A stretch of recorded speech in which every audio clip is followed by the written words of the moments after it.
So, you think you're ready for the UFC, huh? It's time! And we are underway. Oh, flipped him over. Oh, man, this is nasty. Oh! Now with the knees. Working for the triangle. What an onslaught of attack here. Oh, right hand out of hurt. There it is. Going for the arm bar. He got it. Wow. What a great reaction from the crowd. Nice. Absolutely vicious.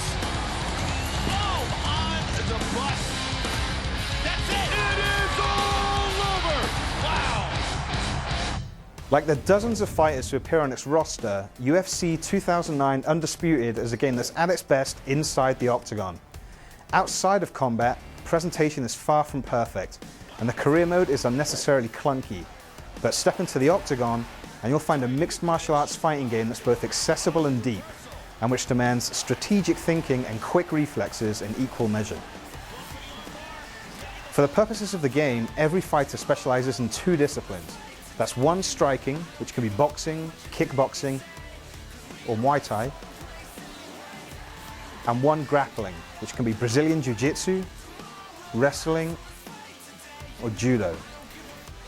The intuitive controls, which map your fighter's limbs to the four face buttons, are pretty much the same regardless of which disciplines you're using. But the moves at your disposal are varied enough that every style feels different. If you play predominantly as a striker, you're going to spend the majority of your time throwing punches and kicks, targeting your opponent's legs and body if you want to tire him out, or his head if you're looking for a knockout. As a grappler, on the other hand, your goal is to take your opponent to the floor, where you can indulge in some brutal ground and pound, or use the right analog stick to transition between different mount positions in the hope of gaining an advantage. Forcing an opponent to tap out and submit is an especially satisfying way to earn victory as a grappler. The frantic button mashing and analog stick rotating that both fighters must engage in when a submission hold is initiated and the struggle ensues feels very appropriate, even if it's not elegant. At first glance, Undisputed's combat system can be pretty intimidating, but playing through the comprehensive tutorial is a great way to get a handle on the basics. Beyond that, you can expect to learn a lot from your experiences inside the octagon, where you'll soon realize that different opponents employing different techniques often demand different approaches. You can dominate a fight by going on the offensive with your chosen style, of course, but if you're not ready to defend against whatever the other guy is bringing to the party, there's a good chance you'll be the one hitting the canvas.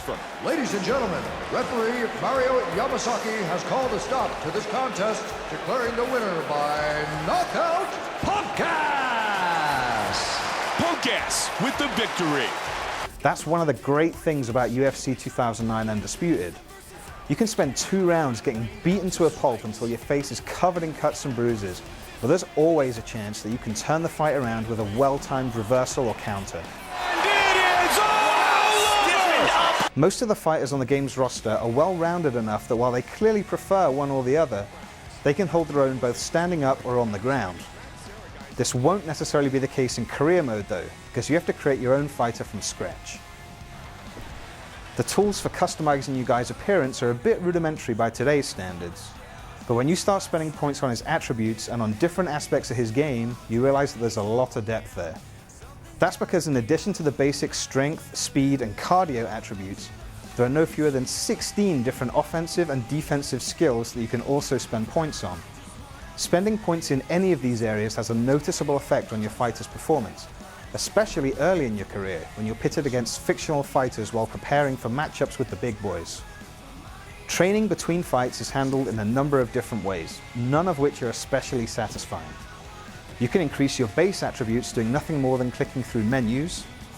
You can spar for a couple of minutes to earn skill points. And you can visit training camps and perform specific tasks to unlock new moves.